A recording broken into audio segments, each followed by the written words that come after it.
Listen, you smell something? Human emotions are materializing in the form of a viscous psychoreactive plasm with explosive supernormal potential. What a discovery, a psychoreactive substance. Do you know what this equipment is used for? Boggle or Super Mario Brothers? We'll have fun! Yeah!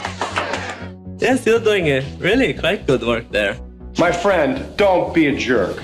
We've got no choice. Call the Ghostbusters. Super Jackpot! Welcome to Extraplasm Podcast. It's the only podcast on the internet that's logged over 20 visits to Target stores in the last 3 weeks, but can now say that when it comes to Hasbro Ghostbusters releases, it's collected them all. I'm Jim Maritato, aka Vink Maniac on the internet, and while I'm not sure that's an actual achievement, I am sure that this week we're catching up with Nick Ferrarra and Greg, EctoTech Hilyard, who are the keepers of the Ecto-1 NJ. That's the authentic replica of the Ecto-1 from New Jersey. And Greg and Nick and the Ecto-1 NJ spent some time over the last 6 weeks in Chicago at Wonderverse promoting the grand opening there. They were also attendees at the grand opening party where they met McKenna Grace and Reich and some folks from the Ghostbusters fandom, and they have some great stories to share with us this week. It's always fun to talk with Nick and Greg in the chat with them because they always have some fun things to talk about, such as this opening for Wonderverse, as well as their ghost tour events in New York City that they held back in the Halloween season. We last got to talk with Nick and Greg back on episode 48, so it's great to be able to catch up with them here on episode 67, nearly 20 episodes later, and to find out a bit about what they've been doing since we last spoke with them when they were a part of the Game Changer Wrestling pay-per-view where they came out and were the valet for Matt Cardona. So it's a great conversation that I got to have with Nick and Greg, and we're going to get into that in a few moments. But before we do, it was a pretty big news week with a lot of information revealed about Ghostbusters Frozen Empire, as well as information about toys we've all been chasing over the last few weeks. So there's a pretty significant headline segment, that's going to be coming up here. But I want to give you a quick heads up that you may want to skip over the beginning of the headline segment, like probably at least 15 minutes after I start it, if you are trying to go into the new Frozen Empire movie completely blank slate. Because there's a lot of stuff to unpack that happened in the last week. I'm sure that if you listen to this podcast, you probably know that. I wonder how many people out there really are trying to remain completely spoiler free at this point, who also tune into a 2-hour Ghostbusters podcast every week. But if you're into finding out what's going to be revealed, since last episode, then feel free to join in as we dig into Ghostbusters headlines. But if you're not, feel free to take your off ramp now. Okay. So if you're taking the off-ramp, we'll see you again in 20 minutes. And if you're not, then join me in Ghostbusters headlines. Still making headlines all across the country, the Ghostbusters are at it again. Today, the entire eastern seaboard is alive with talk of incidents of paranormal activity. Phone-in topic today, ghosts and ghost busting. Extraplasm, read all about it. Ghostbusters headlines coming at you. So first up in Ghostbusters headlines, it's been a very busy news week with respect to Frozen Empire, as we just noted. First, Sony released a video stream on YouTube this past week celebrating 100 years of Columbia Pictures. And they did that with a bunch of trailers. Essentially, they put out a live stream that had, or rather, not even a live stream so much as it was just a watch-along stream with 100 trailers all in a row. And at the end of it, Gil Kenan and Jason Reitman were featured, saying they were, quote unquote, so inspired by the trailers that we all just watched, and that they were, quote unquote, speaking of that trailer, going to have one of our own to share with you, right? So on the heels of that video, Ghostbusters News then reported that the British Board of Film Classification had posted a new set of ratings for trailers, including a trailer for a 2-minute Ghostbusters Frozen Empire trailer that we haven't seen yet. So this further fed the notion that we would see a trailer pretty damn imminently, that it was potentially going to happen last week. And if that wasn't enough to build the anticipation for it, Empire magazine turned around and released social media posts of their logo frozen over, with text indicating to expect a release of something at 5 p.m. the next day, or rather 5 p.m. GMT, rather than 5 p.m. everywhere, because, that's where Empire is published, is where we're in Greenwich Mean Time over there. So this, of course, led everybody to conclude that we'd see a trailer at 5 p.m. GMT, which we now, of course, know didn't happen. And instead, what we were treated to instead is a reveal that the March edition of Empire magazine will be a deep dive, or rather will include a deep dive into Ghostbusters Frozen Empire, with exclusive cast and director and producer interviews, 2 variant glow-in-the-dark covers, tons of photos. I mean, it looks to be a great issue, especially if you're a Ghostbusters collector, because, this reminds me of like sort of the magazines that you would see 20 or 30 years ago when a major blockbuster movie was coming out, because you don't see this kind of magazine coverage the same way anymore, especially because it's going to feature a whole bunch of interviews and one-on-ones with folks in the movie. But perhaps, most notably what we got from this were 2 glimpses of the covers for these magazines. And as a result of those covers, one showed the new Ghostbusters family, sort of the Spengler family, out suited up, ready to bust ghosts, but the other showed the OG Ghostbusters. And beyond showing the, 3 remaining original Ghostbusters in flight suits, we also got to see one other OG favorite, Janine Melnitz, dressed in khakis and boots and ready to finally bust ghosts in a cinematic release. I'll be direct real quick. Like, this is awesome, not only because it means we're going to get to see Janine finally bust ghosts, but it also is awesome because Afterlife really underutilized Annie Potts. I imagine there was more shot with her that didn't make it into the film. And it's going to be wonderful to see her bring the dynamic of Janine in the firehouse to a new generation of ghostbusting and Ghostbusters. So I'm really stoked about this. Like, we didn't get enough Janine in the last movie, so to see Annie Potts return, and not just return, but also have a role on the team as one of the OGs, is very exciting. Over the next few days, Empire went on to tease content from the upcoming issue via a series of articles on their website, authored by Ben Travis. And each of these revealed some new information about the upcoming movie. With respect to Annie Potts and her return to the firehouse, Travis noted that Potts describes the movie's plot a bit, saying, quote unquote, "It's a desperate situation, so it's all hands on deck. It turns out Janine is quite capable, as most women tend to be when given the chance." However, Travis noted that it was also not something originally conceived of in the script for Janine to fight, ghosts and bust ghosts as a Ghostbuster. Potts is actually quoted in the article saying, "It came as a real surprise. We were weeks into shooting and Gil came up to me and said, 'We think it's time. We're going to have you suit up.'" She further goes on to say, "I have to say I did get a kick out of it. Janine has served long and well, and I felt like she was finally getting her stripes, She's clearly stayed in touch with the guys, and she's really been the keeper of the flame at the firehouse. The Ghostbusters are kind of superheroes, so it's very nice to finally be seen in that way too." And she goes on to say that she has been given equipment to bust ghosts with, but she does say, quote unquote, "It's not a proton pack. Thank God I did not have to put that on because they're murderously heavy, and us OGs are getting on a bit." So we will see Janine involved in busting ghosts, likely with some new piece of equipment that we have not seen before. And to me, that's awesome. I think it's interesting that this is something that seemed to have developed on set. It's also kind of interesting to think about how fluid the script may have been while filming was going on, given that the writer and director, and co-writer were working on set together while producing this thing, and given that they were racing the deadline of the writer's strike. So I'm going to be sort of eager to know more about that story after we see the movie, to know how it is that we came to Janine being added in the film in this way, and if it happened off the cuff on the fly. In a second teaser article for the world exclusive March edition of Empire, Travis touches base with Jason Reitman and Dan Aykroyd, revealing some additional details about who some of our new cast members are, as well as what some of our older cast members have been up to. So Travis writes in this article, "Joining the cast this time are the likes of Patton Oswalt as Dr. Hubert Wartsky," which we don't really know what he's a doctor of yet, but presumably parapsychology or the paranormal. Kumail Nanjiani as Nadim Razmati, which it's not really explained what he is or what his role is. But the person who is focused on most, perhaps because Empire is, a British magazine and James Acaster is a British actor or comedian, is the role that's being given of Lars Pinfield, who is described as a man responsible for some of the fresh tech being funded by Ernie Hudson's Winston, and he's set to fit firmly into the Ghostbusters universe, as Travis puts it. He then quotes Jason Reitman, who says, "James is not playing a Spengler, but he really falls in line with the Egon Spengler type."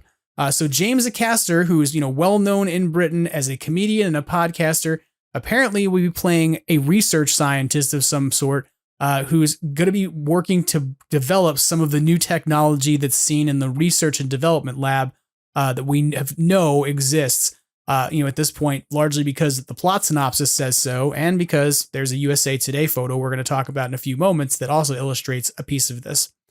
More details are made apparent regarding Ray Stantz and his relationship with the Ghostbusters as well. And we also find out a bit about what Podcast is doing in NYC at the firehouse. Aykroyd told Empire in at least one of these articles, Ray's been retired. He's got fitness problems, insurance problems. Winston's the shot caller now, and he decides Ray should step back from the ghostbusting front line and just be an advisor. Ray does not like this. Gozer's gone, but there's an equally terrible threat emerging from Queens by way of the Indus Valley, and Ray wants to be out there driving the Cadillac. At the same time, it seems that Ray will serve a role in helping to develop Podcast as a paranormal investigator or commentator, and Aykroyd further explains that, quote, Ray and Podcast are buddies. Ray's a mentor to him. He's renting Ray's business to shoot an Instagram series called Repossessed, where people bring in objects they think are haunted, and Phoebe's in her element. She's now ghostbusting on a totally different scale to what she was doing in Oklahoma. I love this idea that Podcast actually does not go into becoming a Ghostbuster hands-on necessarily, but instead continues to be a podcaster or a live streamer who essentially starts an antique roadshow for the haunted items and brings them to Ray's Occult. This could be a thing if you actually think about it, of how you take Ray's Occult and make it profitable, as you connect it to a viral web series that's run by kids who are well-spoken and interesting. I'm just saying, Ray, if you're listening, Winston, if you're listening, if you got to figure out how to fix the situation with Ray's not turning a profit, this is how you do it. Maybe it does happen in the movie. We'll see. But in a third article, Travis weaves quotes from Jason Reitman and Gil Kennan to discuss the upcoming film's influences. With respect to Kennan and his desire to fuse elements of the real Ghostbusters into the new film, Travis writes, the creatures of Frozen Empire actually take influence from a different kind of Ghostbusters adventure, specifically late 80s animated series The Real Ghostbusters, and Kennan comments that he is drawing from its quote-unquote wild, original, and weird as fuck villains. He claims that it is a show that unleashed such oddities as a were-chicken, a boogeyman, and an alternate reality with people busters. And so Kennan goes on to say, we wanted to bring that show's looseness and fearlessness to this movie. I think it's going to surprise people just how big this film is. And then Travis goes on to add that Jason Reitman sought to bring the feel of coming-of-age comedies and family tensions into the mix. Quoting Reitman as saying, John Hughes was a big touchstone. That thing of a family living in a station wagon, living in a crumbling home, the teenagers kicking back against their parents. Trevor's 18 now, so he's like, I'm an adult. There's even a bit of Wes Anderson in there somewhere too. We wanted that Royal Tannenbaums thing of a family living on top of each other, but in the Ghostbusters firehouse. We see the firehouse way more than in any previous Ghostbusters film. What's it like to sleep there? To do laundry there? What's the attic like? Now I'm going to say this. I jokingly said months ago that I would be totally fine if this was a movie that took place entirely in the firehouse. If it was a bottle episode that mostly took place in the firehouse. And that little piece there, what's it like to do laundry in the firehouse, suggests to me maybe that's what we're going to see a lot of, is actually a movie that's really centered around the firehouse, and that the code name was not misleading us in any way, shape, or form from what it was. So I have to say, those touchstones, those influences are something I think can really add to Ghostbusters, and also keep the comedy fresh, but by the same token, not, replay the old kind of comedy we expect from the OGs, but instead kind of bring in these vibes of family films, of a John Hughes movie. I think about the last movie as being sort of a love letter in some way to Amblin films. So if this movie is in some ways a love letter to John Hughes and Wes Anderson in terms of how it constructs family dynamic and comedy, I think that can really work. I'm really interested to see this beyond just the fact that it's a Ghostbusters movie, knowing those influences are there. And while the Empire preview has given us a few covers to look at and some set photos to take a look at that you can find pretty easily on their social media or over at Ghostbusters News, because that's always convenient, an additional reveal of the film from this past week came from USA Today. In a quick blurb discussing upcoming movies in 2024, USA Today included a photo of Gary Gruberson and Callie Spengler inspecting what appears to be a freezing and damage containment unit, something that would link pretty significantly to the final moments of Afterlife's after credits tease of an issue with the containment unit at the end of that film. So there's a lot to unpack from this week. Everything from the new characters we're going to see, Janine's role as a Ghostbuster, and the imminence of a trailer. So let's sort of just say this. I've already covered that the Janine thing is awesome. I'm so excited that Annie Potts is going to be back and in a more significant role in this film than she was in the last one. She was a missing piece in terms of revitalizing or kicking Ghostbusters back off. We saw her for all of like 2 minutes at the beginning of a movie, and then we didn't see her again for the rest of the film. So I'm totally excited that she's going to be involved and have a much greater role this time around. Beyond that, I think the influences that are talked about in these articles are great. I'm so excited to see, sort of a relationship between Dan Aykroyd and Logan Kim on screen to see how their chemistry is going to play out. Those final scenes in Afterlife where they find out, that they appreciate each other's stuff so much is something that I really love. And if you've heard me talk about this on this podcast in the past, I love the relationship between Podcast and Phoebe. I think their friendship is so cool and organic and just like a natural friendship of two weird kids, that I would have formed when I was 12. So I think those characters are great. Knowing they're back and going to have some development is really awesome. So the piece here where I'm not really sure about is when are we getting this trailer? It's got to happen soon, right? We know it's been rated, which means it's done. And we know it probably was, maybe potentially going to come out after that 100 trailer video on YouTube and just got pushed for whatever reason. Maybe it hadn't been rated yet and it needed to wait a day. Maybe it hasn't had its US rating. Who knows? But are we going to see a trailer probably in the next week or two? My money's on yes. I don't know that for sure. I don't have any inside knowledge, but I think we're going to probably see a trailer probably within the next week or two, because if you really get down to it, we are now like less than 70 days away from this picture coming out, right? We are talking about a movie that's coming out on the 22nd of March. And as you download the podcast on release day, you're getting it on the 17th of January. And keep in mind that February is a short month. It is longer this year because it's a leap year, but it's still a short month. So you're really a mere, at this point, 1, 2, 3, 4, 5, 6, 7, 8 weeks away from being able to see this movie. 2 months. Is that right? I could be wrong. I don't do math so well, everybody, especially when I count things on the calendar while I record. But the point is that you are at this point about 2 months away from a movie, maybe a little more by a couple days.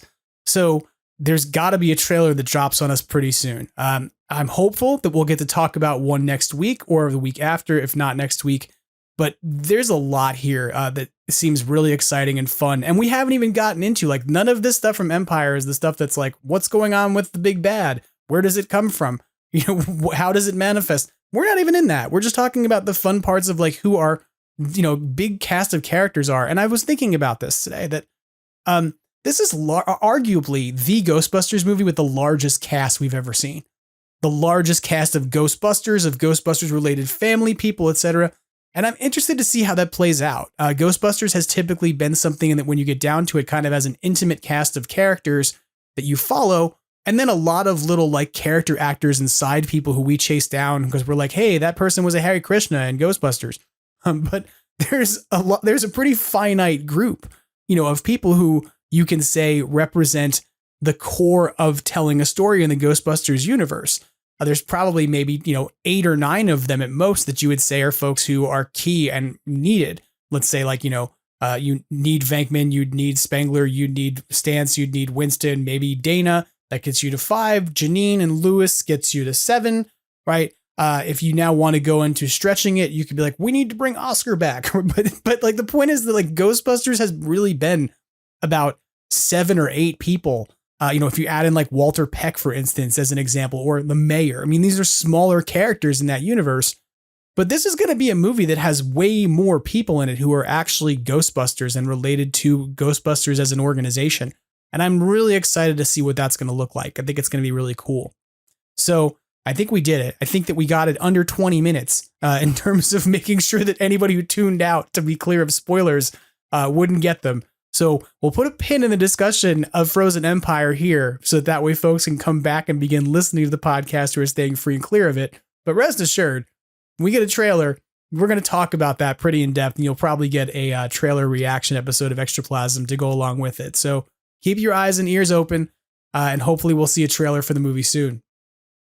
Let's talk about merchandise for a few minutes.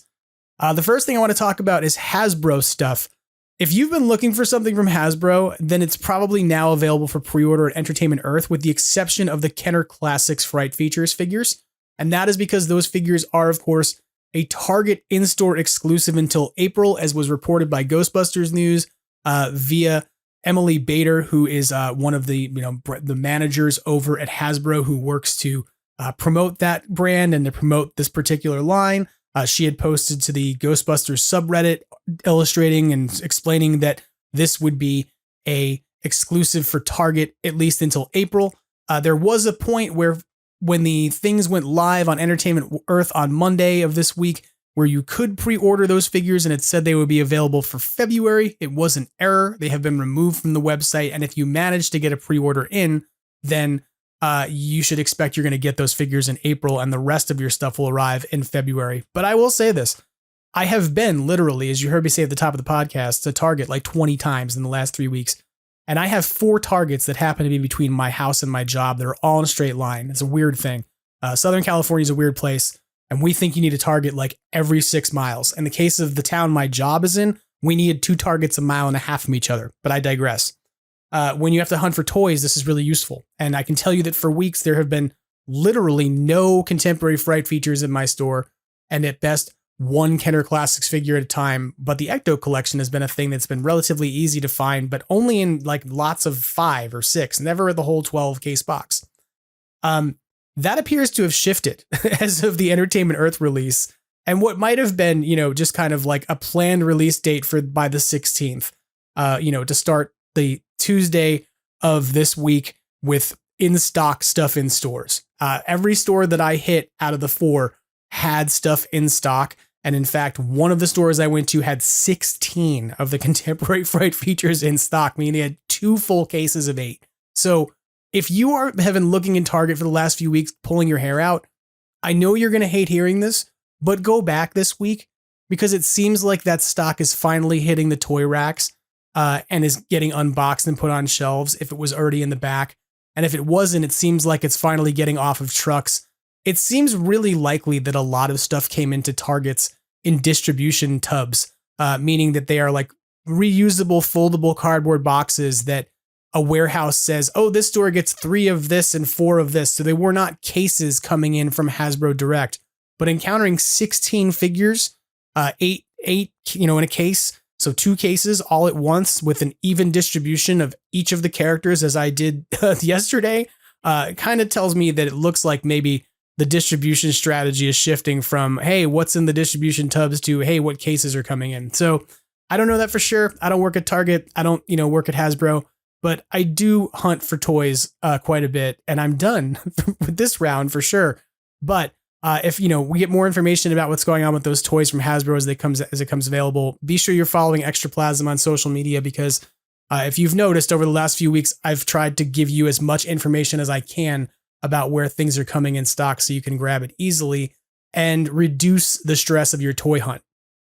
Beyond the Hasbro stuff that we've all been looking for, though, there's a few other things that are coming out that we can get excited about. If you're a person who likes red parkas and has been like really on the fence about whether or not you should spend somewhere in the ballpark of $2,000 to buy yourself a screen accurate, Wuxley red parka, then I have news for you. You don't need to spend $2,000 probably, because Wuxley has announced, or at least teased on their social media with the following statement, that they're going to be doing something. And they've said, as the officially licensed partner of the Ghostbusters new Frozen Empire movie, we are excited to introduce our upcoming capsule collection. This collaboration has been our best kept secret, and we can't wait to share it with everyone very soon. So the implication there being that Wuxley may be producing a version of the parka that is not designed to be in Antarctica that you could wear as a piece of cosplay kit as opposed to a survival tool. But whether or not that's the case, what it is for sure is not really known at this point. If you want to know more, make sure you're following Wuxley over on social media because it seems likely they're going to make a reveal in the next few weeks, given that the movie's coming and they're going to want to be on top of that if they did in fact develop a capsule collection to go along with the movie that features their coat. Ghostbusters mini Tubbs ducks are now available from Just Geek as well as at Five Below stores. If you're not sure what these are, you may remember that there's Tubbs ducks. They are like ducks that are dressed like Ghostbusters. And shout out to Jason Fitzsimmons who explained this to me because I at one point didn't understand why the ducks were Ghostbusters. And then he explained that they're basically ducks that are wearing cosplay, which I guess makes more sense. But there's now miniature versions of those that are half the size of the original regular sized versions. And that means that the Stay Puft duck they have out, for instance, this is about 2 inches in height. These are available from either Just Geek, as I said, or if you go to Five Below stores, you can find them. I think they retail for about $8.99 a piece. So not really outside the scope of something like the Ecto collection, which has been running for $7.99 if you're into that. Again, I still find myself a little confused by Tubbs ducks, but I at least appreciate what they're supposed to be at this point. And if you're a person who's into collecting vinyl figures and you like rubber ducks, then these are definitely for you, and they're quite affordable and quite cute if you're going to be real about it. I just didn't get what they were when they came out. There is a release that has happened now in North America that already happened overseas, and that is that the Heroes of Gujitsu Ghostbusters Squishy Stay Puft is now available on Amazon in North America for $13.99. You should go buy one of these. I did. And I'm going to tell you right now, it is my new stress toy. I don't know how I haven't like owned something like this in my life. Like I've seen stress balls before, but like imagine if you combined a squeezable stress ball along with Stretch Armstrong, but then you made it in the shape of the Stay Puft Marshmallow Man. And that's exactly what it is. It's the greatest thing. You can stretch it, you can pull it, and he goes right back to being in form. And I have to say, he does not stand up well because he's made entirely of, gel inside of some sort of rubber suit essentially for the gel inside that reholds its shape and comes back together. So he doesn't stand well, but I don't care because he's really fun and really stretchy and feels like you're squeezing a marshmallow. And to be real, he's arguably the most physically accurate, not in terms of like his size, but I mean, in terms of physics. How does the Stay Puft Marshmallow Man hold himself up? He's a bunch of gelatinous goo that just walks around. So I'm giving this a pass, even though it doesn't stand, because let's be real, without the power of psychokinetic energy, Stay Puft wouldn't be able to stand. And this toy doesn't come with PKE installed, so you'll have to add your own. But I have to say, this thing's a lot of fun for something dopey. It is my new fidget toy. And when I record Extraplasm and do interviews, I have a terrible habit of playing with stuff on my desk. This is my new thing. It's silent, it makes no noise, and it totally is stress relieving. So if you're into stuff like that, if you like having little stress toys around and you love Ghostbusters, check out the Heroes of Gujitsu Stay Puft. I know that's not why they designed it. They designed it as part of a toy line that has lots of different characters that are stretchy, but for you, the adult listener of a podcast, that is entirely what it's for. Outside of toy news, last September, Ghostbusters News let us all know about the potential forthcoming Frozen Empire theater items, meaning popcorn bags, cups, drink toppers, all those great things. And at the time, we didn't know what they were going to look like. We just knew there were potential descriptions of things. In fact, one of those things may have been a ghost trap shaped popcorn bucket, which has not turned up to this point. And a shout out goes to Mr. Michael Tanaka, who provided this information to Ghostbusters News and who also on a regular basis provides information to Extraplasm. So shout out to Michael. Thank you. So Jason at Ghostbusters News has a good write-up of this. He says that he doesn't know if we'll be getting those popcorn containers that are shaped like ghost traps or a firehouse, as people had been talking about, but he does note that there are a variety of different items going to be available. There's a metal popcorn bucket. There are different Ecto-1 and No Ghost logo bags and folding boxes and cups that are going to be available at theaters. The Cinemark exclusive Stay Puft bucket that you may remember from the Ghostbusters Afterlife release apparently will be back. I don't know if that means it's going to be a Cinemark exclusive again, or if it's going to be more widely available. But I will tell you a fun fact is that that bucket is actually developed in my town, which I did not know until after I got one and flipped it over and went, huh, who knew? The company that made this is actually like pretty close by. So I'm kind of excited about that because it may mean that a local business in my town is continuing to do well with a connection to Ghostbusters, but I digress. But yeah, I mean, there's going to be a whole bunch of new, options for you if you're going out to the theater to see this movie and you like to collect the theater stuff like popcorn bags and buckets and stuff. I don't know if we're going to get another set of plushies like we did with the last movie. You may recall that AMC had a big movie merchandise website, and I'm not sure if that's going to happen this time around. But if you want to take a look at some of the options that may be out there at your theater, head over to Ghostbusters News. Jason's got great coverage of this based off of the information that Michael provided to him. And, it comes from PCO, the theater vendor who actually produces this stuff from their catalog. So hop over to Ghostbusters News to see what's available. You can start getting excited about what you're going to need to go chase, what potential exclusive popcorn bucket you need to be in line for. Please, not again. Let's not do that again. Let's not do the Ecto-1 bucket again, where we're all like, there are 5 of them at this AMC, and you need to be in line first. But, oh, wait, we're going to release them on the internet next month. Let's not do that. But go take a look at what Jason has available, or rather, what Jason's covered. He doesn't have it available. He doesn't make this stuff. He just reports on it. Department 56, the company that makes all the little Christmas Village stuff and that has made the Ghostbusters figurines to go along with the holiday season for the last couple waves of it, are now going to be releasing another wave of their figurines in May that will be out for the 40th anniversary of the franchise. The new figures coming to the line are Dana, which will be priced at $34.99, the Zool Terror Dog, which will be priced at $47.99 and has a matching base that goes along with it, and finally, there is a containment unit and a Ghostbuster who's unloading a trap. It's not really clear who that Ghostbuster is as much as it's a Ghostbuster. But these are, of course, little tiny ceramic sculpted figures that you would put in your Christmas Village display. That's why they are pricey, because they are collectibles. They're definitely something that if you're into that, you should take a look at. I have to admit, I haven't picked these up because I'm a person who likes to be incredibly tacky at Christmas. And a Christmas Village would just be way too classy, even if it had Ghostbusters in it. But they're pretty cool. And I know folks who have picked them up have been really happy with them. And I've seen some really cool holiday season photos using those from this past holiday season as decor. So feel free to check those out. You can, of course, get those at Big Bad Toy Store right now. They're available for pre-order.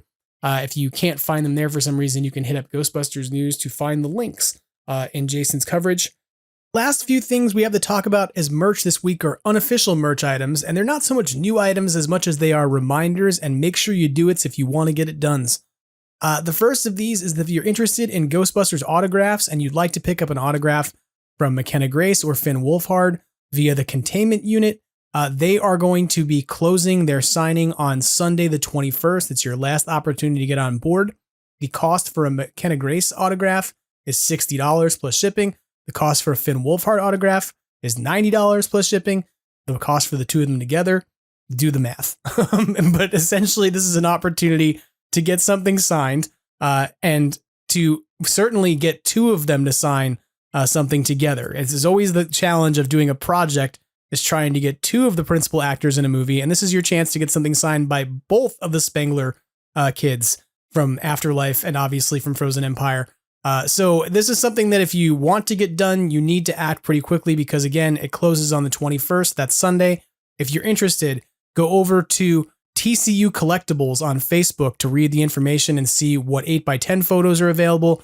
And you can place your order via ghostbustersautographs@gmail.com. That is the only way to place an order. Don't leave comments over on the Containment Unit Facebook group. That won't get your order done. Make sure that you reach out to Matt Sanders via ghostbustersautographs@gmail.com to get your order in. The second thing to remind you of is that the Phantasm Toys Vigo figure is still available for purchase and pre-order. You can go and grab that now. Remember that that is available in both a 6-inch format for 6-inch and 5.5-inch action figures that comes with an altar. It's also available in XL format that doesn't come with an altar, but is still pretty damn big. And will go really nicely with your Diamond Select figures and other figures that are bigger.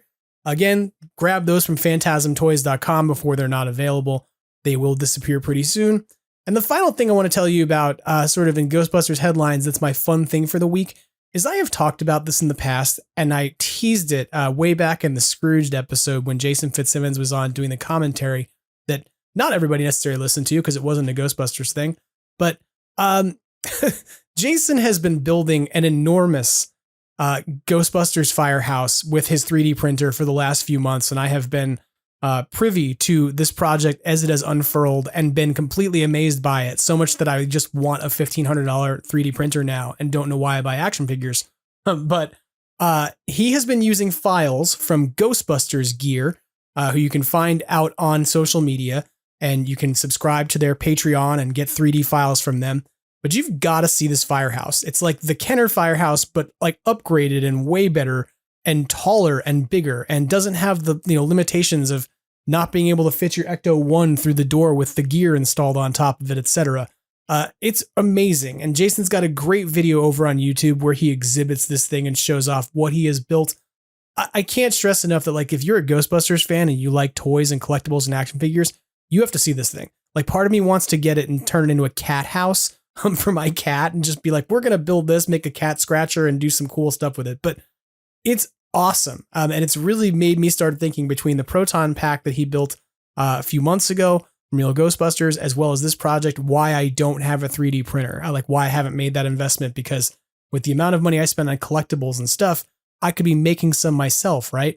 So if you're into this kind of thing, if you just want to see a really cool firehouse that you would like go, wow, why doesn't Hasbro make something like that? Go take a look at Ghostbusters News YouTube and take a look at Jason's video on that firehouse. Okay, so a bit of a long news segment this week, but we've had some pretty short ones recently because we've been waiting for this moment when we would get to all the, important news, and there would be lots to talk about. So it's a good thing, even though we had a bit of a long news segment. But we're going to go now to my conversation with Nick Ferrarra and Greg, the EctoTech Hilyard, as we discuss a bit about what they and the Ecto-1 NJ have been up to, how their Ghostbusters, promotional support for the Wonderverse went, as well as their ghost tours, and what they may have in store for 2024. Joining me on Extraplasm Podcast, returning from the great windy city of Chicago after time away, although I think one of these people is actually still there, Greg Hilyard and Nick Ferrarra, the team behind Ecto-1 NJ. Nick, how are you doing? Oh, good. Glad to be back. How you doing? I'm doing great. I'm glad to see you. Greg, how are you? I think you're actually still in Chicago, currently talking to us from inside of a car. Yes, sir, Jim. It's very toasty here. It's -2 degrees Fahrenheit right outside of Chicago, but I'm doing well, staying toasty. So, in other words, you were like, "Hey, I've spent 6 weeks preparing for a new movie that's coming out, a new venue for entertainment, and you get to finish it off with the death chill. That's not bad." Most a legitimate death chill, yeah. Well, I'm excited to talk with you both. You've both obviously been working really hard to help promote Wonderverse. You've had the Ecto-1 NJ out at Wonderverse outside, and obviously not inside. That would be weird if you just drove it into the venue. If you Blues Brother that thing and just drove through the mall, that would be whack. I mean, they listen. They did have a service elevator. They say could have handled the weight, but it was on the wrong side of the building, which we would have attempted if they had it available. Unfortunately, the whole setup of the interior just didn't work with the freight elevator. There was pretty much a wall there where the car would have came out, but it didn't. It wasn't going to happen. It's pretty funny though that you even considered this. But you have been braving the cold and being out there. But you also before that, this last time we talked, you did your tours around New York City for Halloween with the Ecto-1 NJ. So you've been very busy since the last time we chatted briefly after your appearance on Game Changer Wrestling. So it's been a pretty wild ride for you all. How did you end up, getting sort of involved with Wonderverse? Like, how did you end up getting connected up with Sony in a way such that you kind of became an official representative, if you will, of the franchise out at Wonderverse for the last few weeks? So one of the leads on Ghostbusters at Sony, she sent out a mass email to a lot of, I guess, people who knew Ectos or Ecto owners saying, hey, we've seen your Ecto. It's great. Like, it was copied to a bunch of people. And I just responded like, oh, yeah, what are you guys interested in? And they just they gave me no information. They were like, we need the car for 2 weeks in January in Chicago. No details, no specifics. I'm like, okay, we could talk about that. And then as the weeks progressed, it changed to like, okay, well, it's we need it maybe next week. And this is right around Thanksgiving. And then it changed to mid-December. So like, obviously they were getting everything going for the Wonderverse. And then news broke about the Wonderverse. So I emailed them. I'm like, so is this what it's for? And they're like, oh, yeah, that's what it's for. So it was kind of bits of crumbs here and there for a few weeks. And then it really got into negotiations like, I'd say mid to late November to really solidify the plan. I think it's kind of amusing that like you're getting these little bits and pieces like, we need your car. We're sending out a mass email if we need your car. We can't tell you why, but we need your car. Yeah. I wasn't really sure why they were so very vague with Nick, but when I was out there at the end of September doing my initial inspection on the original Ecto, and I was speaking with Eric, we went over this conversation about Wonderverse, which he didn't really seem to have all the details yet of what was going to happen, because apparently this thing is like a decade in the works. Like, this is an idea that's been on the table with them for years. Is basically as soon as haptic feedback came around and all these other things that are possible with virtual reality. Gotcha. And they really wanted to open in 2020, and obviously with the pandemic and everything, it really just didn't happen. So that was where I came into it. Was kind of like they told me that there's 4 or 5 other possibilities of events that are in other parts of the country that they might want Nick and I involved with and are, in vehicles. And this was on the table, and they said, oh, if you can make it out there, this is what I got from Eric. And he said, somebody will be in contact. And I think the reason that we didn't get a lot of information is because the person that was the actual lead on this ended up going on maternity leave, and everything got dumped into the next person's lap. And she didn't have all the pieces ready to go right away. And I think it was a little bit overwhelming for the entire team, because it sounded like I said, whoever the lead was became kind of disassociated for personal reasons. Gotcha. So when I got out here, they were really still building the place. I was out here with Nick, the creative director from Sony. He built the entire Ghost Trap Speakeasy bar, and I was here for all the test runs for the game. So Nick was back and forth, and this is kind of where we landed. So I really watched the whole place come together, not from nothing, but probably 70% done to 100. That's kind of awesome. Sort of to have been like a fly on the wall to watch some of that going on, and to be kind of participating in that. And, you have and I've talked a bit off air that you've had the opportunity to try some of the things that were going on there early, to do some of the events before they were necessarily public for everybody to do. So it's kind of cool that you got to be there and be part of that. I do want to back up for 1 second, because you touched on something I forgot to mention, that you did come out here. You were out here in LA, Greg, and you were visiting the Sony lot. And at the time, I wasn't sure what you were doing here, but you just said that you were inspecting the Ecto-1. So do you have anything to report? Other than, she needs some tender, loving care. You and I did discuss the last time that Nick and I were on back in August that I may have possibly had a pile of parts laying around. So they might find a home. I'm not really sure yet. I know a lot of the fans want that car, at least, a few odds and ends redone. So I gave my 2 cents about it. I made the offer, and I was told that, it would go across a table at some point, and they would discuss it and let me know. Well, I honestly thought when you said it, when you were on the podcast last time, that you were half kidding. Because you're like, I have parts in my living room right now. And I was like, he can't be serious. And then you showed up here a few weeks later. Small note about the EctoTech, he's never kidding about Ectos, okay? So, like, if he says it to you, he's like, oh, I'm going to work on the mothership. His ultimate goal will be to work on that mothership. So, yeah, no. Now we have a pile of parts over at the shop where my car's being kept, and we have some new Ecto projects we're taking on. I've seen that. I've noticed that there's been some acquisitions of some other vehicles that Greg, as I've seen you sort of popping around social media, you will show up next to a Rusty Miller Meteor, and it might be yours at that point. I don't really find them, Jim. They kind of find me. Yeah, I don't know. I guess I got some kind of Miller Meteor magnet that I can't shake. But no, I think they need a signal they cast into the sky. One of my favorite things you said recently was you pointed this out. that the box for the new action figures says EctoTech on them, and you kind of focus just on the EctoTech part, and you're like, hey, look, my branding is on these toys. So Hasbro for the Hasbro Pulse project for the 2 in the box, they had reached out to Nick and I about getting together and that they wanted to ride in the car. So I mean, that's still in the cards. It kind of got sidetracked here doing the trip out here to the Death Chill Zone, but I think if those guys want to get together, obviously they're more than welcome. Hey, you better trademark that EctoTech before they start slapping it on more boxes and you don't get your cut. For real. For real. It's like, and if nothing else, you should, bootleg that little graphic straight off the box, remove the stretch, and then That's just like put the word Greg in there instead. And then make that like a lenticular lens that gets put over. So far, we're getting there. No, I know, but that's circular. And then you could put it on like a big spotlight that you could cast into the sky, like the bat signal. But it would make you appear. Every time that I don't go to an event with Nikki and I decide I'm going to stay home and relax that night, and if he happens to get stuck, that's how he'll get me. So yeah, anybody in the country, if their Ecto's falling apart or they happen to be stuck on the side of the road and you don't trust AAA, send out the EctoTech signal. I like this idea. I like this plan. I'm excited to be a part of it. I'm like, that's what I'm saying. So listen, as someone who has broken down in an Ecto before, yes, I am 100% behind that as well. So any means. Ask Nick, and any little hiccups, excuse me, I'll drive right into the city and rescue if need be.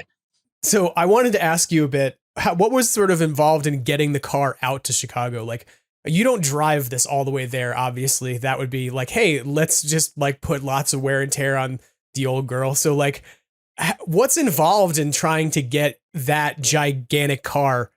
Like, I joked when they took one to the UK, I was like, they're going to put it on a boat, and they put it on a plane. Yeah, they flew it right in. Mm-hmm.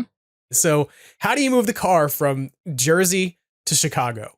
Yeah, so that was my little project. Now, I mean, it's oversized, it's heavy, plus it's, my crown jewel in the collection, right? So I did, because you can get an auto transport to do anything, but because of the dimensions, I had to find somebody who is willing to take it, especially with the insurance value and all that stuff. So I did go through a few different folks until I found someone who was willing to put it on a single trailer. And I still don't think that trailer was made to handle the weight. But yeah, it took me a good 2 weeks to kind of shore that up to get out to Chicago. I mean, because you've seen on social media, my car.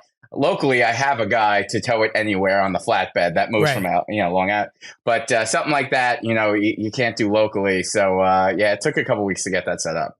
And I remember seeing that you got, a couple days into the trip or a day into the trip, and I saw your photos and I saw the car leaving, and I was like, okay, the car's going. And we've talked about this, like, I like the Ecto-1, but in terms of fan Ecto-1s, like yours is the one that I've been following for years because it has a story of like survival, right, and rebirth and all kinds of things, because it's been through a lot. And all of a sudden, like on social media, I saw this post that was like, the Ecto-1 NJ has been stolen, and I was like, oh my god, no. I was started freaking out internally. I was like, this is the car that survived a hurricane and a flood. Now you're going to tell me it's been stolen? But it wasn't. I mean, it ended up not being stolen. But what happened? Yeah, so maybe I jumped the gun a little bit there. So a bunch of things apparently happened. So yeah, so you say your perspective, Nick. It was picked up on Sunday, and I was sending Greg out there to go meet the car because I couldn't, because I actually was flying to LA the same day to go meet with Sony to go over specifics. So I'm on a plane to LAX. Greg is on a plane to O'Hare. And I just, I'm got the Wi-Fi. I'm like, let me shoot the broker a text to make sure what time we're looking at. And I immediately get a kickback on the message. Now I'm texting other people, blah, blah, blah. And so then I text the dispatcher. I get a kickback already. So I'm like, Greg, I'm texting him on his plane. He's texting me. I'm like, Greg, I need the driver's number. So finally, I find out the broker lost touch with the driver hours prior to. So no one could get in touch with anybody. We're on a plane, and I did not realize that when you text from an iPhone to an Android on Wi-Fi, it doesn't go through. So I'm getting kickback thinking that these guys blocked my number. Greg can't get them because he's got an iPhone too. So I'm texting my wife, and she's at work. She's a teacher. I'm like, I have no idea what's going on. You need to call these people. And then I had posted that thing, and then I have Ghostbuster fans calling the dispatcher, and like he must have gotten a few different calls. So like my wife's like, I just talked to the guy. He's like, everything's under control. I'm like, well, you need to find. So yeah, long story short, I may have jumped the gun. We took it down. The broker finally got back in touch with the driver. Everything was safe. He was a day late than when he was supposed to be, but it was sheer. I can't even tell you the sheer panic on that flight for 2 hours. Oh, until I'm sure. I landed. Yeah, I'm sure. Like, yeah. That's funny because I didn't realize you were on two different planes. Like I knew that there was a point where you were flying, but I thought you were both flying to Chicago together. Originally, we were going to both go to LA, and the time frame just didn't work, and that's how it ended up playing out. So I'm on the plane. Nikki texts me in a panic, and he says, they stole the car, can't get a hold of them. My throat drops. I immediately get sick and had to go in the airplane bathroom and throw up. I'm every bad name in the world to Nick because I was like, I didn't want to use these guys. I wanted to use a covered trailer. Oh my God. I was like, I'm going to parachute out of the plane. Nick's ready to parachute out of the plane just so we can get on the ground and find, and it sounded like what happened is there was some kind of snafu with the driver. He only spoke Russian, and we're not sure if he just had a tire blowout or if someone stabbed his tire. I got because like Nick said, a bunch of Ghostbusters fans reached out. Apparently, somebody witnessed an altercation somewhere in Ohio between the driver and somebody else at a rest stop. So I don't know if somebody stabbed the guy's tire or he had a blowout or whatever. But by the time I finally got a hold of him, he was getting a new tire for his truck. So that that whatever was the circumstances of that is why he showed up a day late. So we never really got the real story because the dispatchers weren't going to tell us it almost got stolen, but it sure seemed that way because it showed up super late and the guy had a fresh tire on his truck. So something was up. Yeah, and what's crazy is that within those 2 hours, the people who had reached out on Instagram to the Ecto-1 NJ Instagram, someone's like, oh, we have a picture of the car. I'm like, what? Like, it's in the middle of Ohio. Like, how? But yeah, that's how intricate the Ghostbusters network is that somebody had a picture of my car 2 hours later, so I knew where it was. And it was crazy. And then I land in LA and I call my wife. I'm like, hey, she's like, is everything okay? I think, yeah, I'm good. She's like, oh yeah, our house got robbed last night. So it was So I left the house at 4:30 in the morning, not even realizing an hour prior somebody had broken into our house and stole her purse and key fob. So land, I take a meeting with Sony. I go over the specifics. I get back on the plane. I come right back home. So it was a long day for everybody. So it sounds like it. We started off the trip very stressed out. Yeah. I felt really bad when I saw how it was beginning, and I was like, when it turned out the car was fine, I was like, okay, thank God, like everything's gonna be okay. But I was so worried because, I mean, you said it, it's like the jewel in your collection, right? It's like look, I said if somebody had taken it, like, what do you do with it? Like, you're not chopping that thing, You can't, right? You can't chop it. You can't really sell it because you have to just you put it somewhere in some collector's garage and you never see it again. I was like, it's gonna go in a container and be like loaded off to Dubai. It's just gonna disappear. Like, where is it? It definitely crossed our minds. Yeah. So I was so thrilled, like hours later when you posted and like everything's fine, and like people started messaging me like, did you see everything's okay? And I was like, I know it's gonna be okay. And it was so funny because like a bunch of us who just like, I've never even seen your car in person. I just know the two of you and I've been following your cars for so long, and it just completely gutted me in the moment where I was like, oh my God, my friends are getting completely fucked over. Well, instead of us picking you up at picking you up at Newark Airport and taking you for pizza, you were gonna have to fly to Dubai. Yeah. I was gonna fly to Dubai, or you were gonna have to like, pick me up from a ferry between Connecticut and New York and Marine Ecto-8, the next project you'll be working on. Whatever we gotta do. Ecto-2 helicopter. So send the chopper. So you end up getting the car out there successfully in the end, and how like Greg, you had a few days I think like with the car before you started doing anything at Wonderverse, right? Because I remember seeing you posting photos of like the car underneath the L train, and I was like, this is so cool. Yeah. So what ended up happening is, so Nikki came out, and our creative guy, Matt Daniels, he also goes by Experience Explorers, does a ton of cool builds and stuff, but he does all our creative stuff. So Nice. the one night we were all out, Nick's like, I got to get a good shot underneath the L. He's like, so he had the rental car. So we had Matt hanging out the window with the cameras and stuff. So I went ripping underneath the L a couple times, and we drove over to the Congress Hotel, which is haunted, every room supposedly.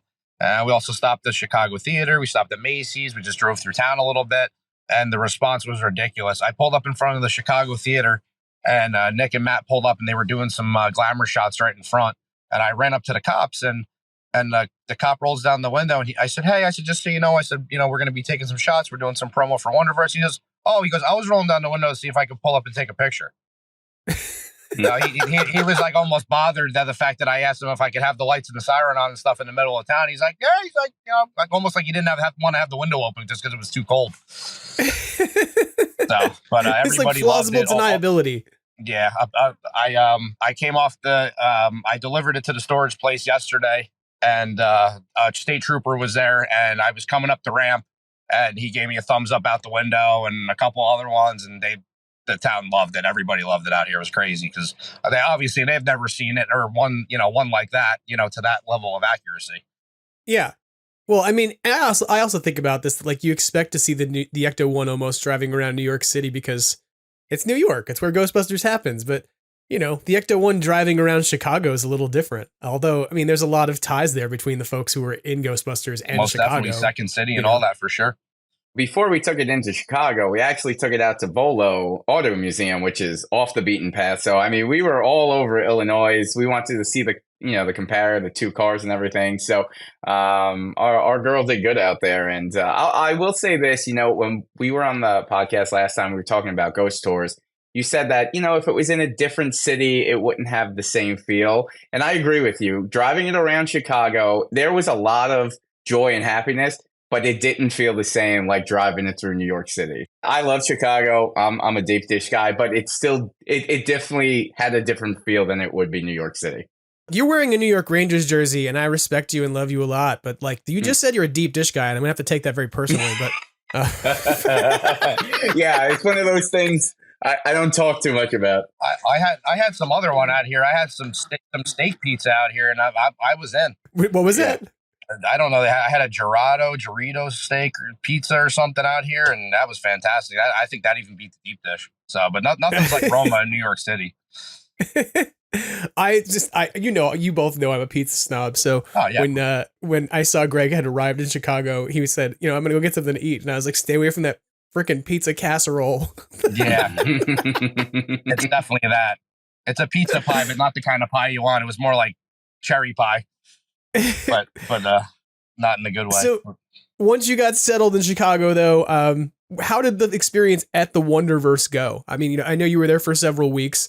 Greg, I have to say, I thought it was funny. I talked about this with Eric Christensen last week, that I knew that the location was adjacent to the LL Bean because of your videos. Because in each of your videos, you were like, go up the stairs, it's right by the LL Bean. And I'm like, okay, I just got to find the LL Bean if I go there. But it was the easiest way for me to describe it. And, the place is massive. Like the Oakbrook Center, it's been around for, I think it was 61 years or something. The original barber shop to the place, the guy Joe was down in the basement. I got probably one of the most crooked shaves in my life, but I wanted to support the place. But we went around a little bit, and the whole complex is like a couple miles, wide. So, I mean, it takes a little bit to figure out and get your bearings. I mean, just me walking from my hotel that was in the same parking lot was a little over a mile from that back to the car if I walk back and forth.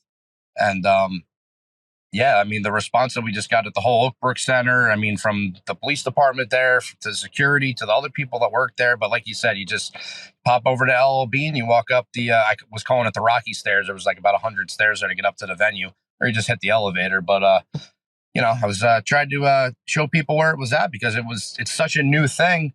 And I guess people weren't sure if they were supposed to come for the soft opening or not. So I was going to a lot of local just restaurants and stuff, just being in the area for the few weeks that I was. So everywhere I went, I just, if I had a Wonderverse card on me, I gave it out and said, hey, come over to the Wonderverse. And I'm like, what is it? So, I mean, it's it seems like it's finally getting some traction now. They were pretty busy right before I left, even without the car there. And the response of having the car there was absolutely, just ridiculous. I think that it was pretty much a billboard the whole time because I burned a lot of gas and probably dripped a lot of oil and trans fluid on the ground having it running for the past few weeks. That's typical. Yeah, honestly, Greg, when I came home and then you were out there for the first trip, I thought you were the spokesperson for Wonderverse. You're like, every video I saw, you're like, hey, we got like half off apps till 5 o'clock tonight. Bring your friend. I'm like, wait a minute. Did they employ you? Like, that wasn't in the Sony agreement, but they actually, I know it's funny that you're saying that, but they treated me like absolute gold the whole time. And they definitely made me feel like that. I mean, not that I was in charge of absolutely anything, but they certainly made me feel like I was. But yeah, I was there the whole time. They ran me through testing on multiple games. Ryan from Hollowgate was down there tweaking the Ghostbusters Ecto VR. It's called Ghostbusters Blitz. So you drive a 4-person Ecto hovercraft, which is essentially like a cross between the Back to the Future DeLorean and Ecto, and it's got a proton thrower on the hood, and so they came and tweaked that a couple times. So every time they messed around with it, I did a run through with actually the Sony crew from Japan came. And a bunch of the other Sony crew from LA. So they were like, Greg, all about it, strap them in. So I strapped them in and, they did the test runs and I was in there for that. We did Ghostbusters Arena. And like I mentioned before, we did Jumanji, which is probably the most interactive thing that they have there. It's full scale, half an hour. You have like a helmet and the bodysuit on. You're getting all haptic feedback. The thing is spraying water on you, heat, fire, cold, everything. There's giant alligators in the game. So but it's really, really, really fun. So, I mean, I recommend anyone that's in this area, that's definitely worth checking out. The food was fantastic. They did, they have 2 master chefs in there. They had Jane Danger come in and design drinks. I wasn't familiar with her, but the bartending crew that they got is fantastic. And they have Ghostbusters themed espresso martini with the Ghostbusters logo. They got mood slime. So it was really, really, really fun. And the Ghost Trap Speakeasy, Nick, the creative guy, he let me put a couple pieces from my personal collection. We put a slime container a mood slime container from Marty West went on the shelf in there. And nice. They put one of my Ecto intercoms from the back of Ecto-1 in there. And then they framed up a couple pictures for my personal collection and tossed them up in there as well. That's awesome. So it was really fun. So like Nick said, I definitely wasn't the boss, but they made me feel like I was. You got to leave a mark on the place. It seems, Yeah, I was very, very happy to support the place. And like I said, everyone, they were just absolute gold. So yeah, so it did become a we thing because Ecto-1 was a huge part of it. And, I definitely wanted to help, help the place get traction in any way that I could. And I think it definitely happened for him. Well, I think, Nick, it's funny that you said this because I was thinking the same thing, that I was like every night or every day I was flipping over to like Instagram and hit the stories and there would be Greg like, hey, we're out here at the Wonderverse. Come out. We got games. We got drinks. Coming out before 9 p.m. You get free half-price appetizers. And it was this kind of like, you were out there spinning plates, like spinning signs for them pretty hard. I loved it. I thought it was like such great work. Yeah, no, it was pretty funny watching on this end for sure. It was funny because Greg mentioned they were still in construction when we got out there. And it was a good thing they were because the day we dropped the car, so like, there was no plan. Like they had an idea, and this was another part of the negotiation, right? Like initially they were supposed to cover the car. Like the day I met with Sony, that very brief stint in LA, I left there. They're like, "Oh, we're gonna get a cover for the car." I'm getting on the plane to get home, and they call me. They're like, "Nick, this is gonna be out of budget. We're gonna have to figure something out because I guess in Chicago or Illinois, after November, you have to have a heater run 24/7 because of the snow." Yeah. So it was something like $20,000, and that was just out of budget. So anyway, so long story short, we get to the Wonderverse, and they want to park it outside. And I'm like, okay. And they show me this curb, and I'm like, the Ecto's not going up that curb. Like that's not how did we not like think this through? So they pull a ramp from the Oak Brook to get it up, and like we need 2 of these. So the guys working inside, they start bringing some like 2x4s and stuff, and then they take the ramp away. And I'm like, guys, why don't we just use both? They're like, well, the ramp belongs to Oak Brook, the wood belongs to the Union. We can't use them together. I'm like, what? Like, what? It's wood. It is wood. Yeah. So we sent the Wonderverse people out there. I think it was John that we sent to the Home Depot, and he's asking, "What do we need? What do we need?" So like at one point, I get in the car. Greg's looking at me. I get it up there, and like the rest is history. But like it was just like it's wood. Like why is it Union wood? Like who cares? It doesn't have a twit card. Like he's not going to shake me down for this ramp. I'm like, I'm from Jersey. Who do I got to call in Jersey to make this happen with the unions? So yeah, it was a trip for sure. And then, you know, the other thing too is so like it's Chicago, it's December and it's outdoors. So they didn't have covering for my car. Then they're like, all right, we'll have somebody like move it. And I'm like, I don't know if I love that. But no one on the Wonderverse team felt comfortable. So Greg volunteers.